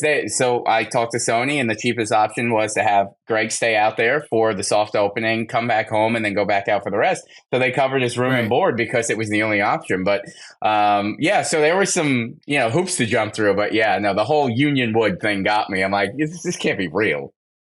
That sounds like something out of The Sopranos, you know, Yeah, like you can't use this wood with that unless you're going to pay us some money. All right. That's how it works. Seriously, that's what it became. It became a negotiation at 7:30 in the morning in Oak Brook, Illinois. Yep. So what ended up happening was I was able to, through the logistics of this nonsense, it took us 2 hours to figure this out, was that if I took the wood from the union guy and he didn't have to bring it outside, then I could use it. So that's what we did. Yeah, I was gonna have to call Giovanni over at the docks in Jersey and say, "Hey, call Paulie over in Chicago." Yeah, come on, just like let's be real here, guys. It's the Chicago families and the Jersey families are going to make decisions to get this Ecto-1 hooked up. Sony's going to kick back. That's how it's going to work. Exactly. But yeah, no, we got it done. That's great. That's a great story. I love things like this because they're the things that make Ghostbusters in so many ways. I think I joke about this all the time that like, I love how like in some ways we all are looking for some grand plan and everything to just be like completely planned out. But the entire ethos of the franchise is like 3 guys who got, you know, fired from their jobs and had to very quickly figure out how to pivot, how to do everything all of a sudden out of a garage without licenses, without permission, with unlicensed nuclear accelerators in a firehouse that's falling down, you know, like, and so some questionable stuff right there for sure. Yeah. Seeing what had to go on to make some little thing like parking in the car work was just a small taste. Cause I really saw when I was on set, when Nick and I were on the set for Frozen Empire back in June, I really saw how it, you know, there's so many moving pieces really to get, you know, even just one shot. Yeah. Yeah. And I'm sure in retrospect, this was no different. Just to get the car over a curb requires union intervention and negotiation. That's hilarious. I will ask you this, you know, each of you, we're going to talk about the, I mean, I know the event like is going to be the thing that was probably the favorite thing about it, but short of the event, because, you know, the grand opening is obviously like an amazing once in a lifetime experience that happens. But leaving that aside, since not everyone who will go to Wonderverse will get to go to a grand opening where McKenna Grace signs their car. What was your favorite part about the Wonderverse facility? Like, what's the thing that you feel is the best thing they have there for folks coming in? I'd have to attribute it to the Ghost Trap. I mean, the whole place is great. And the fact that I love that they had all exclusive merchandise they had Zombieland, they had Cobra Kai, all their franchises, Breaking Bad, obviously Ghostbusters. They had Ghostbusters, you know, Ecto-1 exclusive hoodies that had a couple Easter eggs from the new film on it. We won't get into that, but there's a spoiler on there. And the food I thought was fantastic. I mean, I love the whole theme of the place, but I mean, for a Ghostbusters fan though, if you just walked in there, did the 2 Ghostbusters VR experiences and went and had yourself a drink in the bar and checked out the equipment lounge, I think that would be an evening for you because it's like, I've never seen anything like it. And like I said, Nick, the creative director from Sony, I mean, like I said, he was the one that was very gracious and said, hey, you know, grab my this few pieces from my collection that he threw up there and there. But I mean, they did the holograms with Muncher. They did the Bug Eye Ghost. There's, you know, Vigos on the wall in there. There's, you know, a couple of spoiler hints to the new film that, you know, we won't get into. I guess maybe if they want to, if Sony wants to say something, but there was a few little hidden gems in there that I went, well, who's that guy? What's that? And they were like, well, you're gonna find out real soon. So, but I love that they built the full scale containment unit. The handle works on it. It throws the green light on, and there's 4 proton packs, 4 HasLab packs mounted to the wall, and everything is supposed to be kind of like a nod to Egon. You're like, there's Egon's bug collection and spores, molds, and funguses everywhere, and there's a whole like index card draw that there's like half a dozen of. You open them, and there's bugs like frozen in like actually encapsulated in resin. And there's just like all these little knick-knack things. And like I said, they let me put my own little spin on it. So, I mean, it's like, if you're kind of in the realm of nerdism, like all of us really are, I think any one of us could really walk in there and just have an absolute blast. I mean, like I said, Jumanji's great. They have the Pacific Playland entire arcade from Zombieland there with, zombie themed bumper cars. And there's 3 other 2-person VR experiences in there. It's just a really fun place. I wouldn't say it's a bargain based place, because I didn't think the entire area was bargain based. I thought everything was pretty pricey, but I think as far as comparatively speaking, compared to what's out there in Chicago and the mall, I thought it was pretty fair, and I thought that they definitely held their own as far as what they were delivering as far as an experience. Gotcha. That's awesome. I think that Zombieland bumper cars thing is something that Eric talked about last week. And I thought it was really interesting, the concept of how it works, that everybody starts out, there's one car that's red and then the rest of them are green, and they all become infected with the zombie thing and to start running into each other. And I was like, that's cool. They gamified bumper cars. That's like, there was never a game to that before. It was just go harass people at the bumper car thing by ramming into them. Try to give them whiplash, and So we did have, there was one morning when I walked into the Wonderverse, and I was talking to the one mechanical lead, Roger. And apparently they said they had, some of their own ghosts in the place. One of the machines that took like about 3 people, they have like, I don't, it's not Dance Dance Revolution, but something like that. But it's like 3 people to push this machine out and actually turn it on or off. And they came in the one day, and like they actually had to take the maintenance panel off and flick it back on, because they said that it was shut off and nobody could move this machine. Like 3 humongous guys had to move it, and they were not there. So when I walked in, they said, we might actually need Ecto-1, because I think we got some poltergeists. I said, what's up? They're like, one of the machines was off that couldn't possibly have been off, and it was very bizarre. So that's my one little Wonderverse ghost story. So maybe the place is actually haunted. Like it's an unknown secret attraction. If you go to the Wonderverse, you might possibly run into something more paranormal than you bargained for. Nick, what was your sort of favorite thing about the Wonderverse itself? Yeah, I mean, obviously, I'm biased towards Ghostbusters. From everything that I've heard, though, the Jumanji ride there, the interactive part of it seems pretty impressive. I did the Ecto driving. I didn't get a chance to do the VR training, but yeah, I mean, the amount of thought process they put into the Ghostbusters trap bar and on all of that, and I think that's a big part of the Wonderverse, and hence why they wanted the Ecto-1 there. So again, I'm biased, but the Ghostbusters part, the bar and all of that, the detail they put into it, I think that was the most impressive. I mean, don't get me wrong, the Pacific Playland is cool and the bumper cars, but it's an arcade, and the 21 Jump Street was okay, but Ghostbusters, I think, is their crown jewel for the Wonderverse. Yeah, I think that's pretty. I said the expression I used was that it's heavily anchored in Ghostbusters. Like, I feel like they could decide to roll in or roll out different attractions in that space over the next few years, and change things. But one thing that will always be anchored at the core of it is the Ghost Trap, is sort of that, big franchise that Sony has. I don't know if you all heard last week that I've suggested that they should add a new attraction, which is it's a Paul Blart Mall Cop simulator. You go out into the Oak Brook Mall and you get a Segway, and you have to go out and score points by stopping crimes. But yeah, I think they should only run that in the summer months, because to do that through Oak Brook in the middle of winter, yeah, you're gonna really need someone dedicated to Paul Blart to take that route. Yeah, on. And your Segway battery life is gonna really just go to hell in the cold. But for sure, yeah, for sure.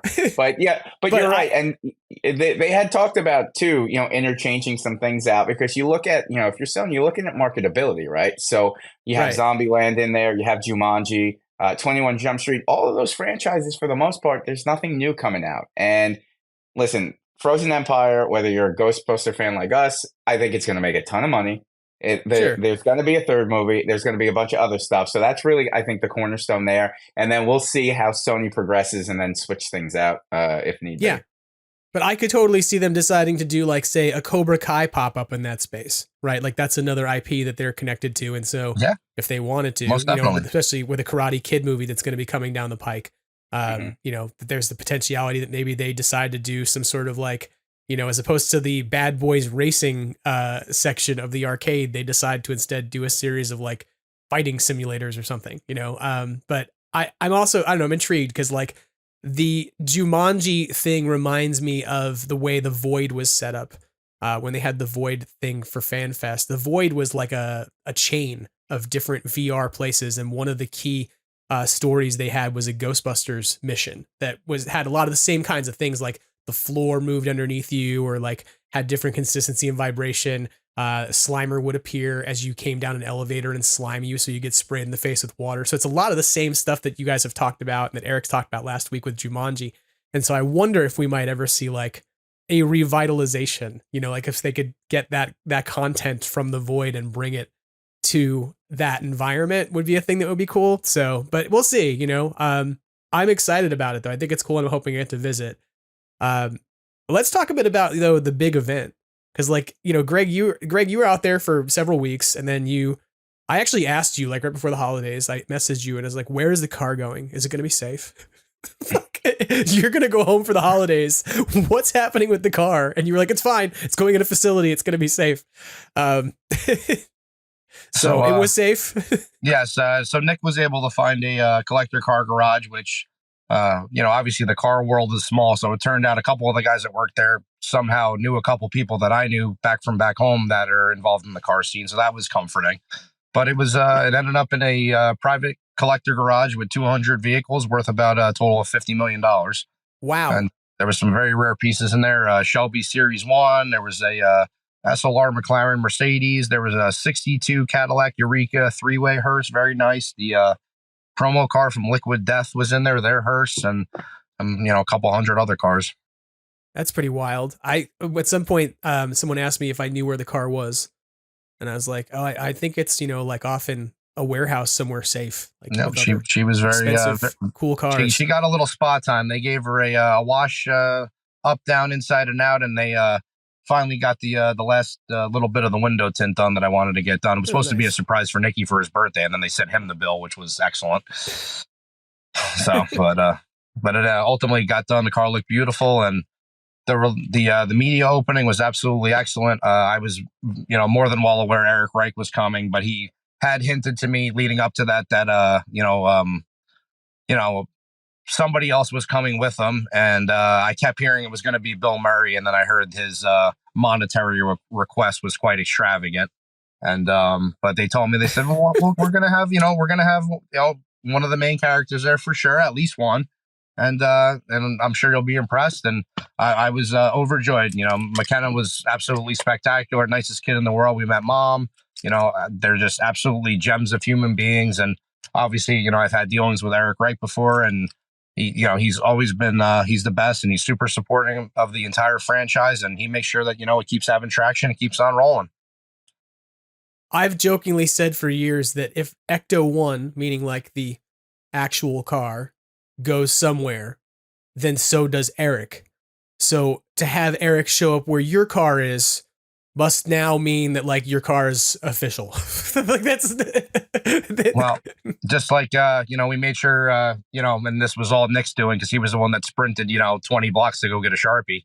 But just like we made sure Jason Reitman signed the car. I mean, it was very, very important, for me, at least me personally, for Eric to sign it, because he's just been, like I said, just really the poster child for this whole thing, keeping Ghostbusters going. So that was just fantastic. And, having McKenna get in there. I mean, she was, she wanted to get into the car as bad as we wanted her to get in and sign it. So she was like, "Oh, can I take a picture?" And Nick just started hysterically laughing. He goes, "You're asking us if you can sign the car? You can take a picture?" He goes, and we were already joking, because I was with them since about 5:30 in the morning, because we were doing media coverage. So I was waiting for Nick to fly in, and I had joked earlier in the day and about McKenna signing the car, where she's like, I'm only signing it if I'm driving it. And I said, well, that guy goes without question. So, and we just got more involved with that when the night went on. But the parking lot was a little bit packed, but we did flirt with the idea a little bit, and she definitely said she wants to drive it. So I think Nikki's going to hand the keys over. Is this happening? Are you letting a teenager drive your car? He's got a license.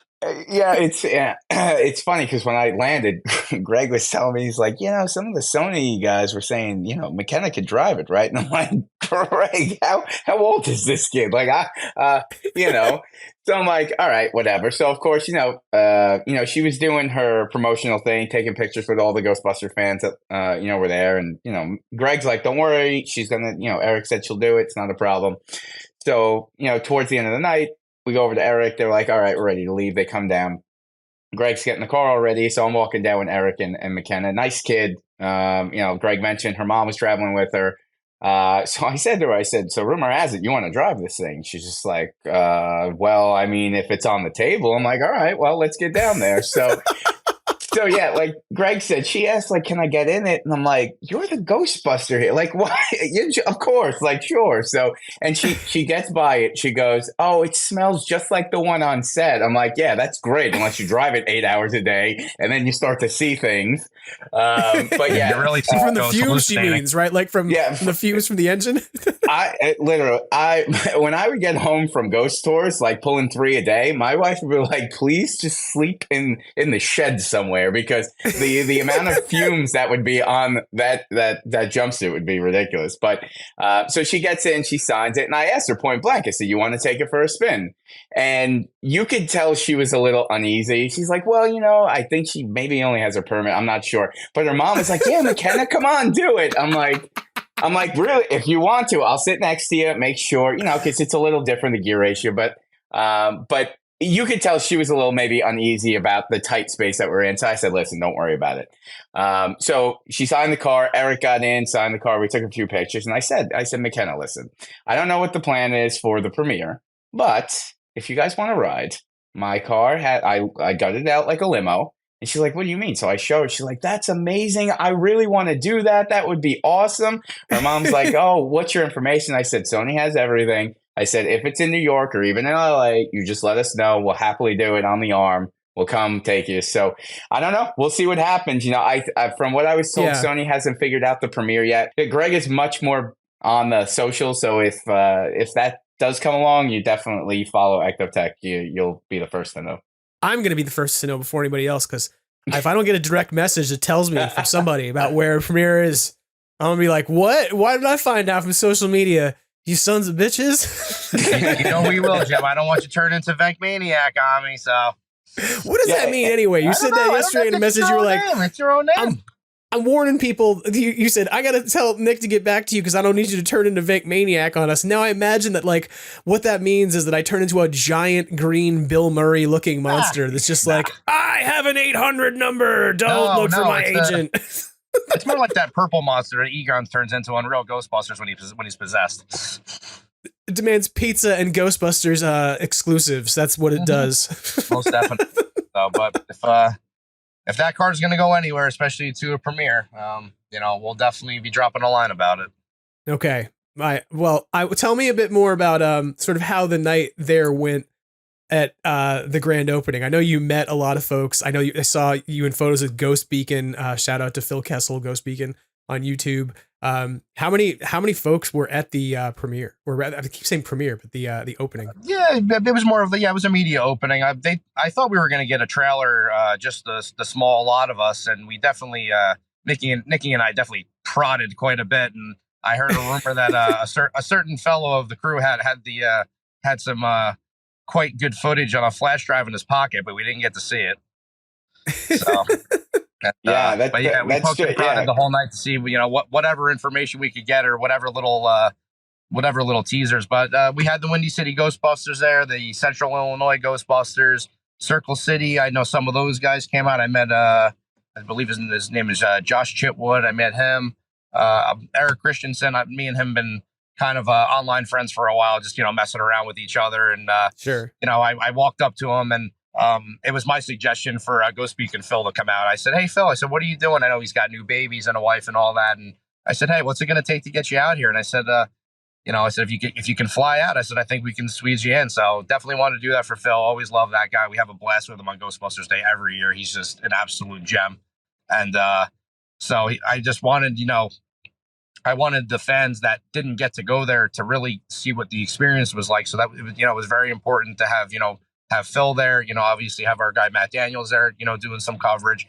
And everybody was just like a kid in the candy store because, like I said, McKenna was there. Obviously, this was more of an adult party. Like, we're all hanging out, drinking this and that. So she was kind of like just there kind of entertaining all of us. But she was really just, like I said, just such a wonderful, wonderful person. And she entertained all the fans. She took pictures with everybody. And we had quite a few like local Chicago celebrities. Some of the cast from Chicago PD was there. We did a photo shoot with them one of the days for some media coverage. And I also, the guys from WGN were down and a couple other news stations. So, my responsibilities were like, we want to see Ecto. So we showed them Ecto, threw the lights and the siren on, let them go in and out, do whatever they wanted to do. And then they would get their whole Wonderverse tour experience. And I saw that, about half a dozen times, throughout the weeks. But the media coverage thing was just astronomical. There was so many people there. They had girls that were like dressed up as champagne glasses with like 100 champagne glasses like attached to them. So we could all do a toast. And they had professional violin player going. She was wild. And they had another small band going in the corner. She was the best in her row. They had so many different things going on at once. And they had like a whole, ice sculpture made out of champagne bottles, like, Wonderverse themed. And they had all the projectors going on the wall. And we just had an absolute blast. And it was funny. I was watching the Sony promo video from the night. And at one point, just randomly, you see Nicky walk by and he's in the entire shot going through the equipment room. So, but they, like I said, they just treated us like gold the whole time. Like I said, they let me run amok. I even had my dog Alfie in the place for a couple of days right before we opened. So he was kind of the Wonderverse mascot for a couple of days. Everybody was giving him hugs and playing with him and giving him treats. That's awesome. So we had fun. Nick, were you going to say something about this flash drive? Were you going to try and track somebody down with your union men? Yeah. I got to call Gio again. No, Greg, when I landed, he's like, I've heard, he's like, somebody's got a USB drive and they have it. And I'm like, oh, so I was talking to some people. I won't tell who exactly, whatever, but I think you'll have a trailer reaction by not this week, the following week. Yeah, I think so too. Personally, just at a personal level. Yeah, I mean, it's exciting. I mean, I think this movie is going to, it's going to make them a lot of money. Yeah, I'm thrilled about it. Did you have any other insights to add than Greg about sort of that grand opening party, the experience there, things that you thought that were really cool about it? No, it was a nice evening. Like I said, they had a lot of big Sony people there. Greg mentioned that I guess the controllers from Japan were there, which is apparently a big thing, is that they don't come in for much. So this is a huge thing for Sony. But yeah, I mean, they spared no expense. The champagne things, and they had these live dancers, and it was almost like a Vegas nightclub type thing they were going for. So I do think everyone enjoyed ourselves. We obviously did. So, but yeah, if you're out there, I definitely, it's at least worth checking out one time, if not, going back and especially if they turn around and decide to do some updates to it and change out, attractions, etc. It'll probably have more replay value to it, as a thing. Yeah, and I do think that is probably in their game plan too. For just talking with the conversations that I've had with, Nick was the creative director. He was, I think, eager to get his hands on some of the other titles or, content that they own. So I think they're going to see how this first stretch goes, and then probably, like any business, reevaluate and see what's working and what's not. Yeah, it's like, and I think about it, it's almost like a restaurant model where you have to look and see how things are going with your menu before you start making changes to it.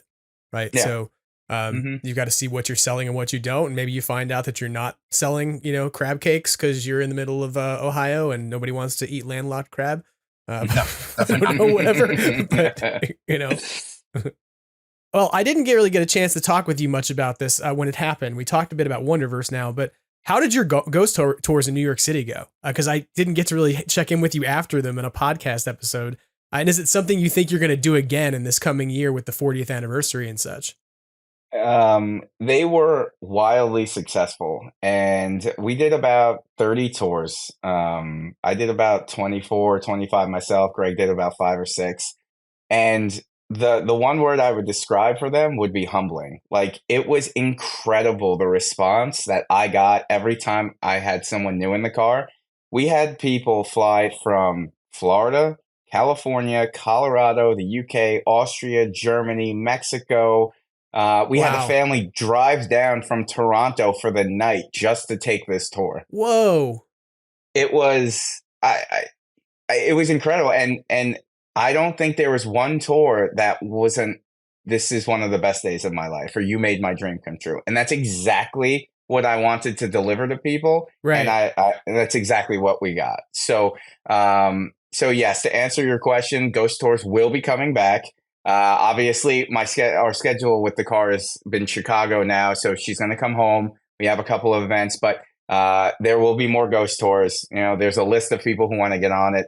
And there was a tour company in the city because so I was pulling. It was I'm up at 6:30. I get the kids' lunch ready. Then I pack the Ecto lunches because every time you came on the tour, you got a Twinkie, a Crunch Bar, homemade Ecto cooler. So I'm packing lunches for the clientele. I'm packing lunches for my kids. I drop them off. First tour is 10 o'clock. I get back at like 12:50. I gas up. 1 o'clock tour starts. I head back home. And then I'll switch the keys off to Greg for the 8:30 tour, or he's doing during the day. So we did about 30 tours in like 3 weeks. So it was like that's nonstop. Wild. Yeah, it was a lot. And like I said, breathing those fumes in 8-9 hours a day, it was tough. But yeah, no, it was like I said, very humbling to hear the stories.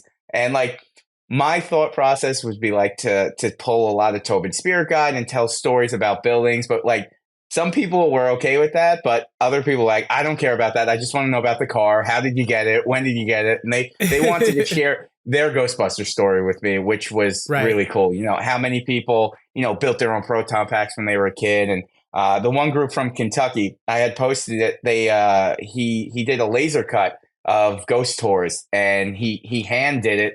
Of the firehouse, and it was really, really impressive. So that's awesome. Yeah, I thank everybody, every single person that came out on a ghost tour. I hope they had a great time. I know me and Greg, we loved it. We had a great time. But yeah, Greg, I'll kick it over to you because I know you pulled some of them too. So yeah, so a couple of the tours, the early ones, Nikki and I did together because we were trying to get a feel for it. So we wanted to see kind of where we were going to park. So it turned out we got a really sweet spot right in front of the New York Public Library on 5th and 42nd, where essentially we were able to park right across the street from the Lion.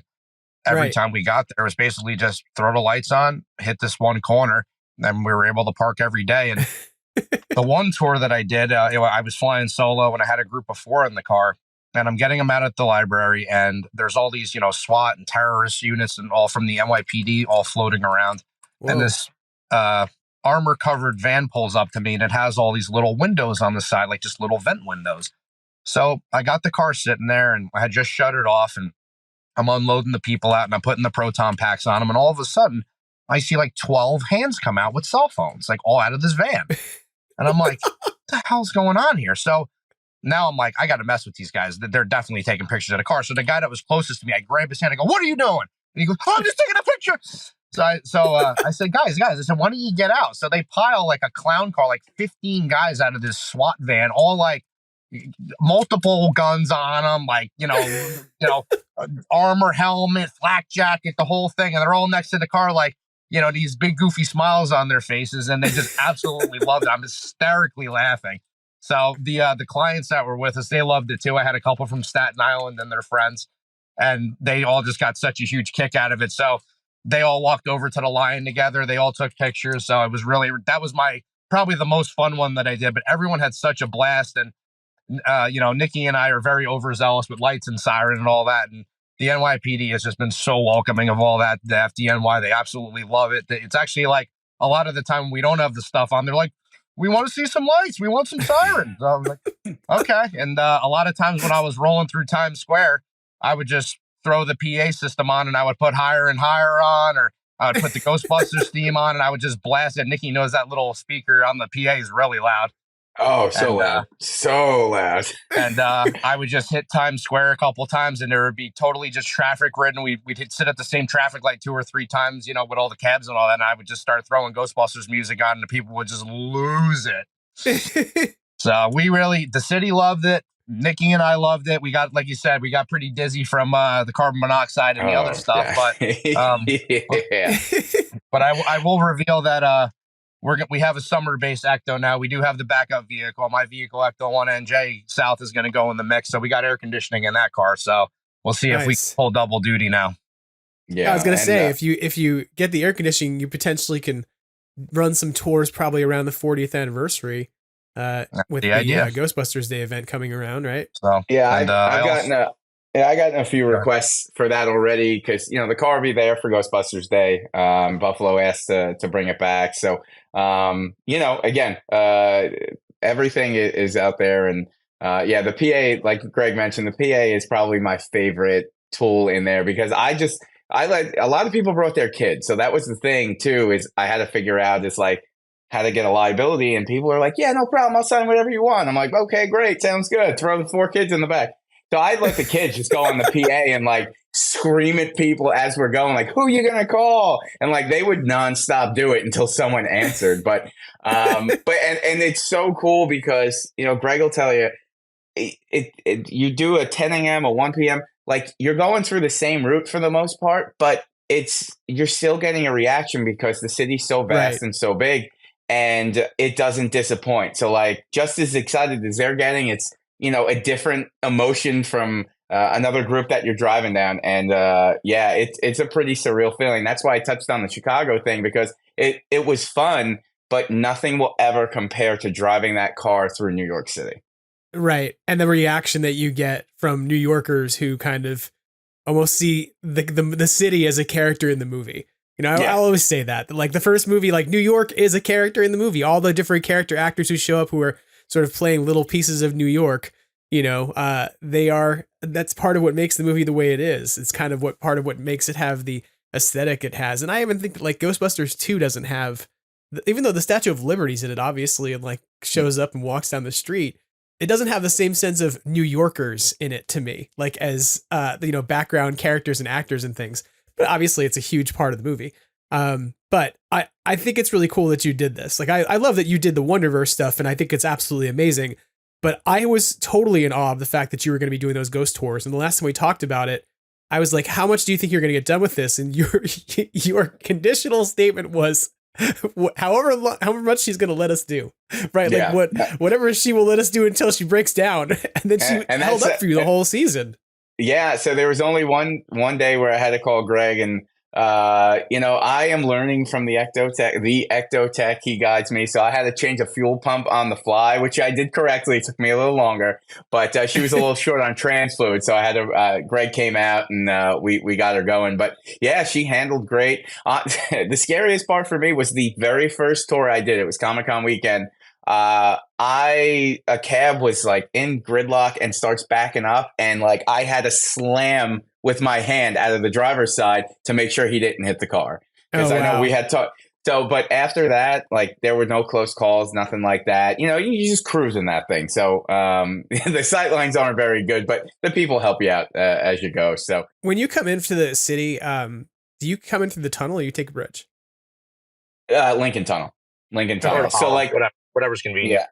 So really the route was, so we pick you up right outside the Javits. We hit Central Park West. We go over to the library, down to the firehouse, and then I drop you back off. So, certain days on traffic, we would see Washington Square Park, Ghostbusters 2. Right. We did go by the courthouse a couple times, although that's kind of off the beaten path a little bit. But that was kind of the routine. So it worked out pretty well there.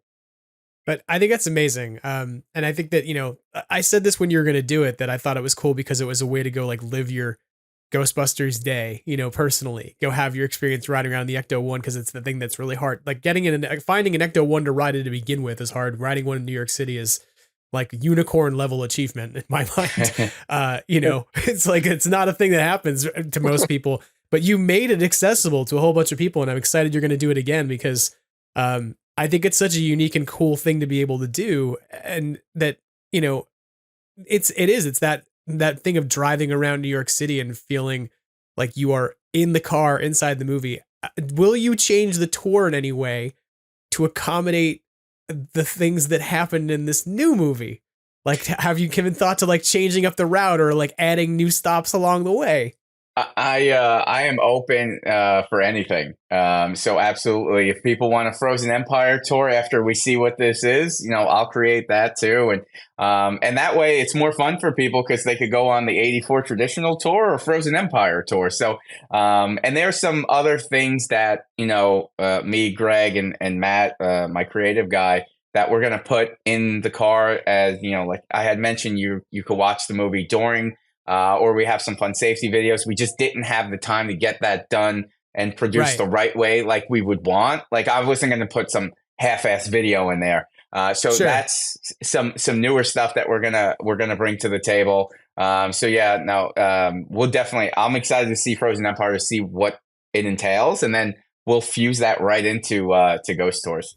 Well, you guys have given us a pretty good rundown of how the Wonderverse event went. And Greg, I know you need to hop off because you've been gracious enough to leave a restaurant establishment that you were in Chicago on your cell phone to go sit in a cold car and to record this with us. So I really want to say thank you to you for that. And Nick, of course, I want to say thank you for giving some time to the podcast today. But is there anything else you guys want to share with the podcast audience, about the year ahead, about, things related to Frozen Empire or 2024 to keep an eye out for with the Ecto-1 NJ?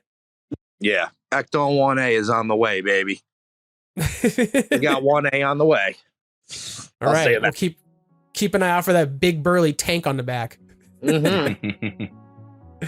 Nick, anything you want to add? No, I mean, like I mentioned, Ghost Tours will be back. We hope to do some more stuff with Sony for the premiere. Just keep it locked into the socials. Again, EctoTech's much more on it than I am. So it's going to be an exciting year as a Ghostbuster fan for everybody. Yeah, I'm excited. It's the 40th anniversary, new movie. Hopefully we'll get to see a new cartoon this year, maybe too. That would be exciting. So I'm really thrilled about it. And I'm really hopeful that I get to see you guys this year because my goal is to try and get to a few different places around the country. And you are on my list of people who, not only because you offered to give me a ride in an amazing car, but just because I want to hang out with you. I'm hoping to see you. So anytime, buddy. We're way more fun in person. Thanks, buddy. You're always fun, and you're always welcome on Extraplasm. Thank you so much for coming on the show and hanging out for a bit. And we'll catch up with you again real soon. All right, buddy. Thanks for having us. Appreciate it. Yeah, thank you. All right, take care, guys. That about wraps things up for Extraplasm this week. I want to say one final thank you to Greg and Nick for coming on the podcast this week and sharing a bit about their adventures off in Chicago and in New York City with the Ecto-1 NJ, and especially to Greg for enduring being in the death chill in a car with the heater on to talk to us while he's still been on the road. So thank you both for coming on the show and for being involved in this week's episode, and we hope to hear from those guys again soon. They have a lot of great success in 2024. I also want to say, of course, thank you to Brendan Pearce of Badoochi Studios, who provides the visual identity for the podcast and the logo, and who recently celebrated a birthday, so happy birthday, Brendan. And, of course, I want to thank vaporwave artist MAGNAVOX, whose version of Ghostbusters serves as our theme song each week. And, of course, lastly, I need to thank you, because there wouldn't really be much of a reason for putting out a podcast each week if you weren't listening to it. And so thank you for being out there, for making Extraplasm a part of your weekly routine or your listening habits. I'm always excited to hear from folks who have things to contribute or share with the podcast. And if you want to do that, you can, of course, reach me at Extraplasm on Instagram, Extraplasm on X, Extraplasm Podcast on Facebook and YouTube, or via email at extraplasompodcast@gmail.com. Have a great rest of your week. Keep your fingers crossed for a trailer the next time we, interact with each other. And of course, as Ernie Hudson reminds us on a regular basis, try to have fun and always keep on busting. Take care.